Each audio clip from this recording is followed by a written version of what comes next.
Hey yo, this is Deep Rose na leo nipo na Mama Kanumba, mama yangu mpendwa kabisa. Shikamoo mama yangu. Marahaba baba. Nipo na bwana Cloud kutokea wapi?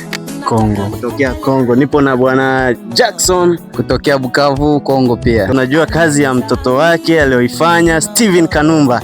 Sasa leo nipo naye, niko hapa kwa ajili ya kushuti video ya wimbo wa ndugu zetu kutokea Kongo, bwana M Cloud akimshirikisha Dr. Anoint Amani. Jina la wimbo? Nyimbo ni nyingi kama ine hivi. Kama ine. Kuna tabia mbaya, kuna matatizo haizoeleki.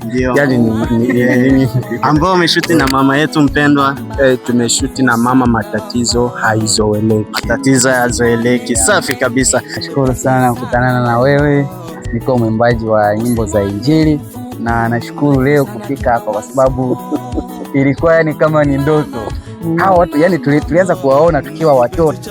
Ila tukao tunajiuliza sasa hivi na sisi kivipi tuwaonaje? Nashangaa Mungu amenifanyaje, amenifanyisha na wewe.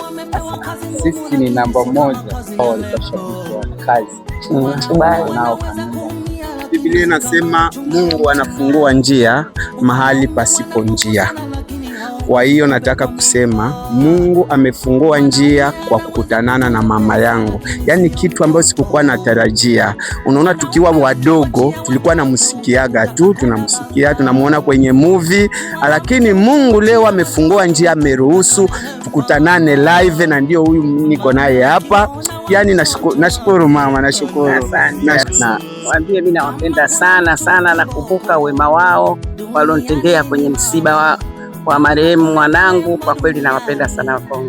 Asanteni sana. Asante sana. Amina sana. Tunatarajia matokeo makubwa sana ndugu zetu, mtafanya mambo makubwa sana, nami nawatakia kila laheri na Mungu awabariki sana. Wasalimie sana huko Kongo, waambie tunawapenda sana, karibuni Tanzania. Nakupenda sana mama yangu. Asante, nashukuru sana. Wa Tanzania pia tunawapenda kwa pamoja. Mungu awabariki. Tumewaletea Injili. This is Deep Rose. Yeah. Kama kuna mtu kiboko duniani ni mama, kama kuna mrembo duniani jamani